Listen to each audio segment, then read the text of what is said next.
Good afternoon, everyone. Let us start another second part of the development of the microsporangium. तो last time हमने किया था कि parietal cells जो है वो डिवाइड करते हैं और वो माइक्रोस्पोरेंजियम वॉल बनाते हैं। अब माइक्रोस्पोरेंजियम वॉल के पास क्या क्या होता है? देखिए, माइक्रोस्पोरेंजियम वॉल के पास 4 तरह के अलग अलग प्रोटेक्टिव वॉल्स बनती हैं या प्रोटेक्टिव स्ट्रक्चर्स बनते हैं। अब वो 4 अलग अलग तरह के प्रोटेक्टिव स्ट्रक्चर्स क्या बनते हैं, लेट अस सी। नंबर 1, तो चलिए सबसे बाहर वाली तो एपिडर्मिस ही है जो बनी होती है। Second layer is inner endothecium. Third layer is the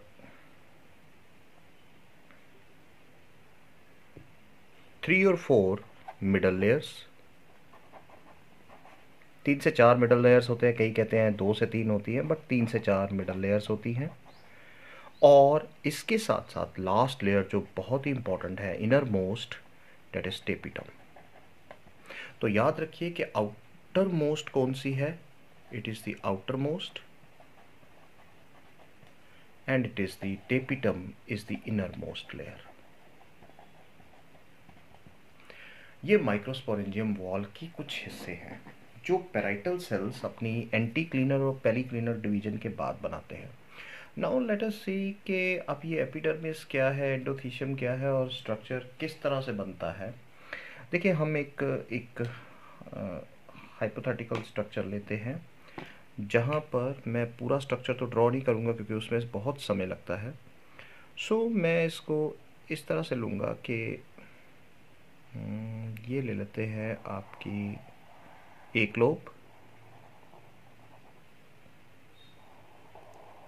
ये दूसरा लोब,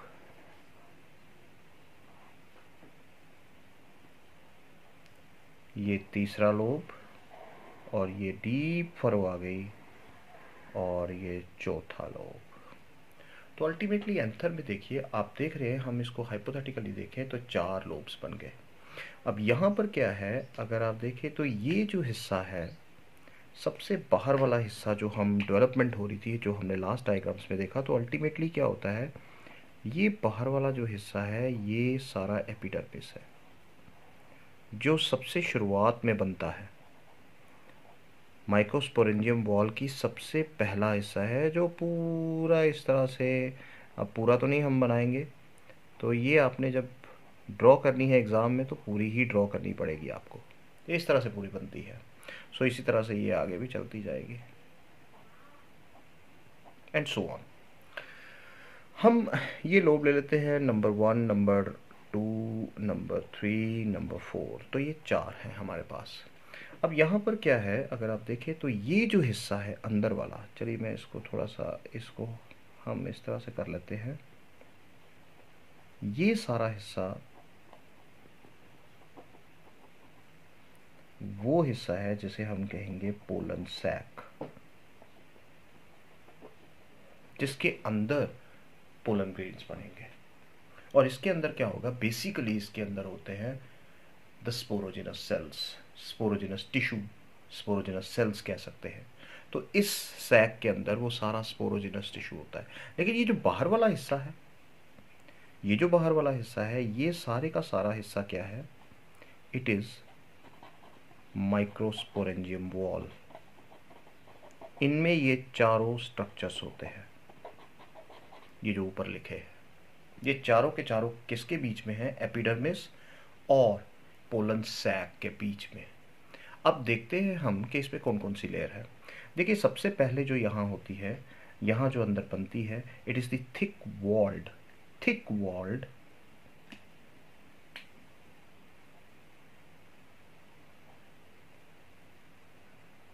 रेडियली अरेंज्ड,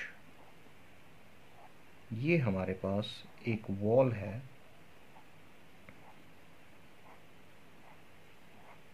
जिसे हम क्या कहते हैं, एंडोथीशियम। और ये इसी तरह से इसको कवर करती जाती है।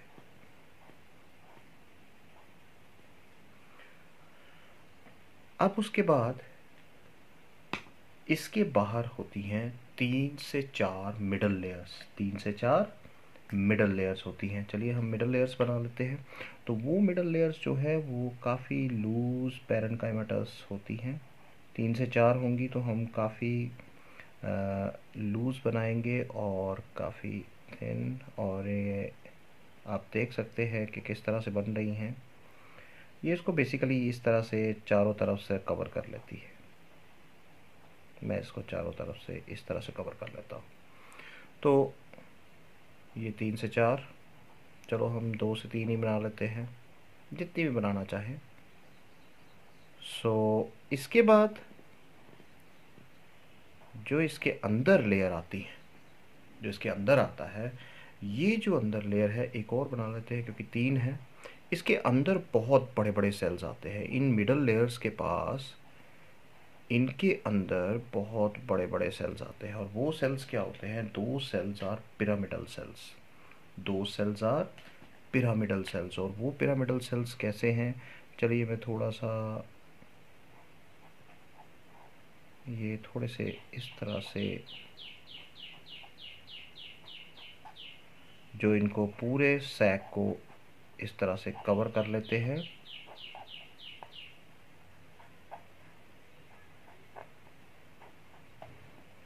ये सेल्स, और ये पूरे के पूरे सेल्स क्या कहलाते हैं? Tapetum sales.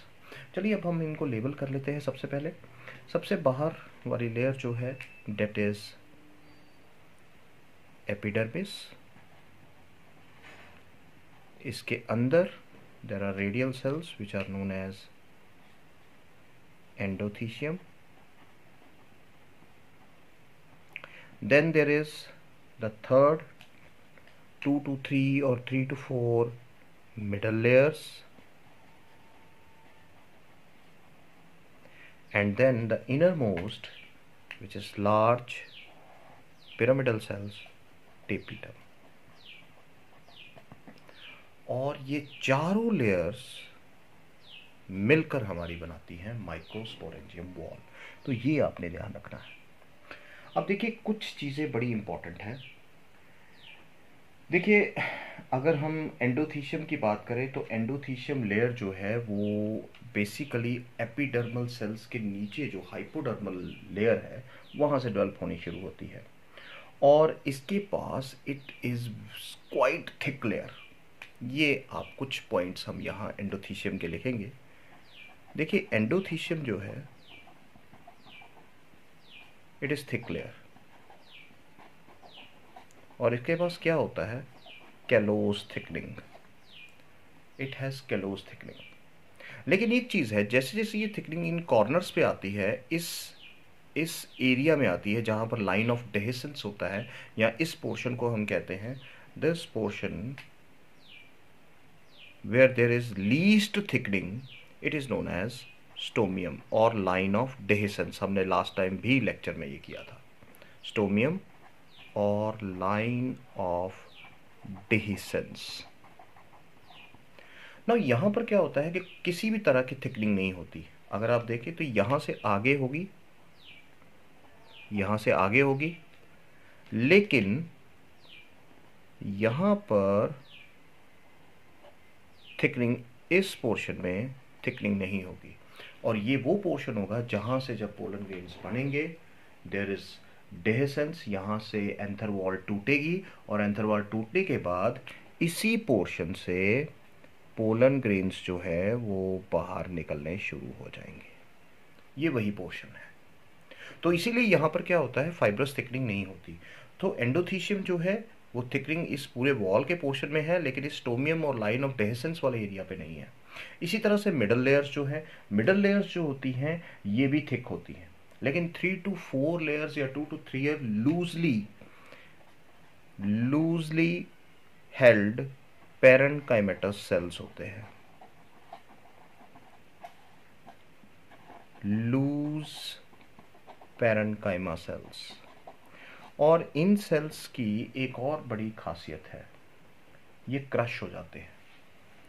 जब डेवलपमेंट होती है ना एंथर की, at that time these get crushed. ये क्या हो जाते हैं?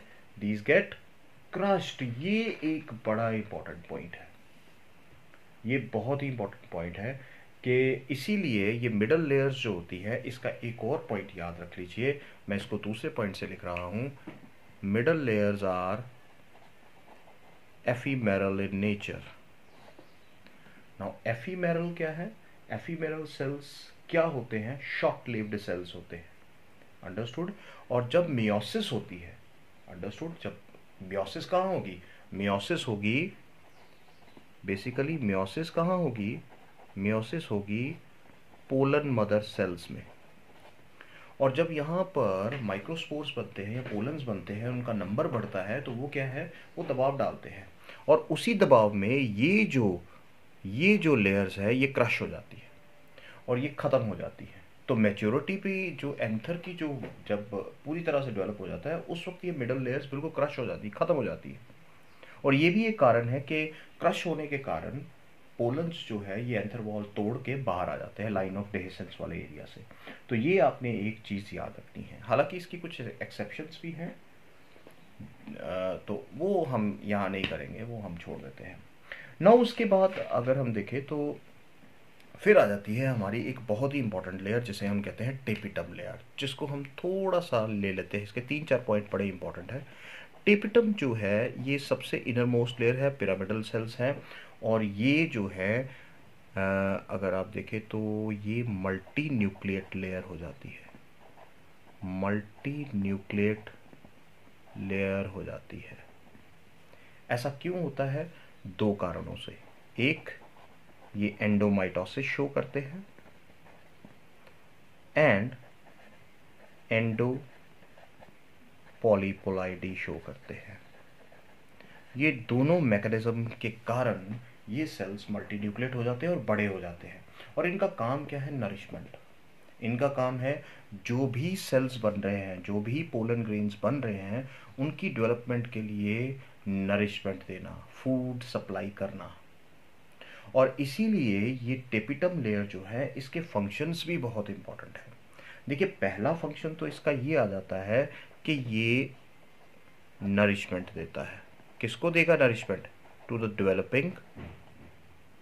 Developing microspores. दूसरा पॉइंट ये क्या आ जाता है कि ये एक बड़ा ही इंपॉर्टेंट एंजाइम सिक्रीट करते हैं, कैलेस। और ये कैलेस क्या करता है? It dissolves the callus layer, dissolves the callus layer. हमने अभी पढ़ा पीछे, ये डिसॉल्व करता है। तीसरी चीज यहाँ क्या होता है? बहुत ही important part, there is a bodies are formed which are very important, Ubisch bodies. अलग अलग प्रोनाउंसिएशन है, यूबिस्क बॉडीज बनती हैं। और ये यूबिस्क बॉडीज क्या प्रोड्यूस करती हैं? They produce a very important material, sporopollenin. And this, ये बड़ी बार ऑब्जेक्टिव आता है, एमसीक्यू आता है। Sporopollenin is the most resistant material, most resistant organic material, organic material, ये याद रखिएगा, स्पोरोपोलेनिन। और ये पोलन ग्रेन्स के ऊपर होता है, इसीलिए उनको किसी भी मौसम में, इन्वायरमेंट स्ट्रेस में वो खराब नहीं होते। सो स्पोरोपोलेनिन उनके सबसे बाहर वाली लेयर पर होता है। उसके बाद अगर आप कुछ ऐसे फ्लावर्स होते हैं जिन्हें कहा जाता है एंटेमोफिलस फ्लावर्स। अब एंटेमोफिलस फ्लावर्स कौन से हैं भाई? एंटेमोफिलस वो होते हैं विच आर इंसेक्ट पॉलिनेटिंग। और इनमें टेपिटम लेयर क्या करती है? It forms pollen kit. आपने देखा होगा कई बार, देयर इज खास तौर पे जब ब्रशिंग होती है किसी पोलन के साथ, जिनके पोलन विजिबल होते हैं, नेक्ड होते हैं, तो वो पोलन्स जो है हमारी बॉडी के साथ चिपक जाते हैं। वो चिपकते क्यों हैं? वो क्यों अटैच हो जाते हैं? Due to the presence of the pollen kit. It is sticky in nature. और ये सबसे ज़्यादा कहाँ देखा जाता है? मैं यहीं पे दे देता हूँ, देखिए हिबिस्कस में, चाइना रोज़ में, हिबिस्कस रोजा सिनेसिस, हमने कल भी इसकी एक एग्जांपल दी थी। तो वहाँ आप पोलन किट की फॉर्मेशन को देखेंगे। तो ये कुछ बड़े ही इंपॉर्टेंट एग्जांपल्स हैं इम्पॉर्टेंट पॉइंट्स हैं जो टेपिटम लेयर के केस में। और भी टेपिटम के बड़े फंक्शंस हैं कि हार्मोन्स की डेवलपमेंट करता है पोलन ग्रेन्स के अंदर। सो बहुत सारे हैं, लेकिन ये कुछ मेन है जो आपने याद रखने हैं। अब उसके बाद आ जाता है कि अगर हम देखें कि भाई स्पोरोजिनस टिश्यू, ये जो अंदर यहाँ बनेगा, मैं इसको बिल्कुल सेपरेट किसी कलर से लेता हूँ। ये यहाँ जो अंदर पोलन सैक के अंदर बहुत ही टाइटली पैक्ड सेल्स होते हैं, very tightly packed. These cells are known as sporogenous sales.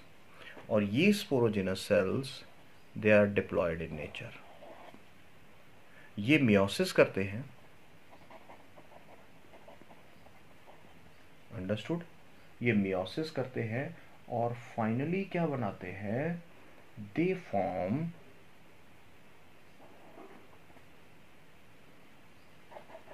Microspores. ये हैप्लॉइड माइक्रोस्पोर्स की फॉर्मेशन करते हैं।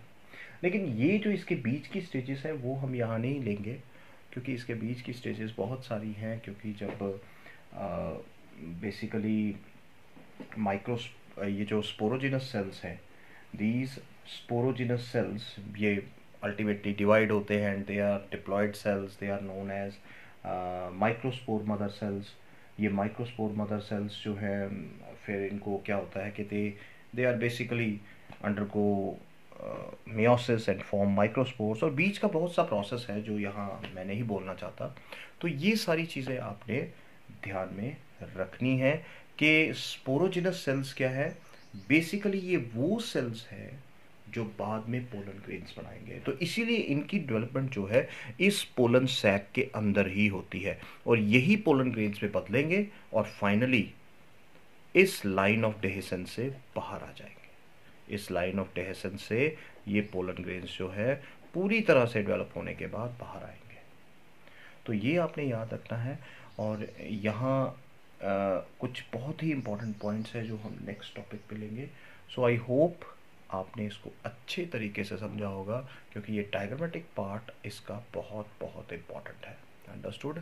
सो I hope you understood this topic very carefully. Next, we will understand microsporogenesis. Thank you very much.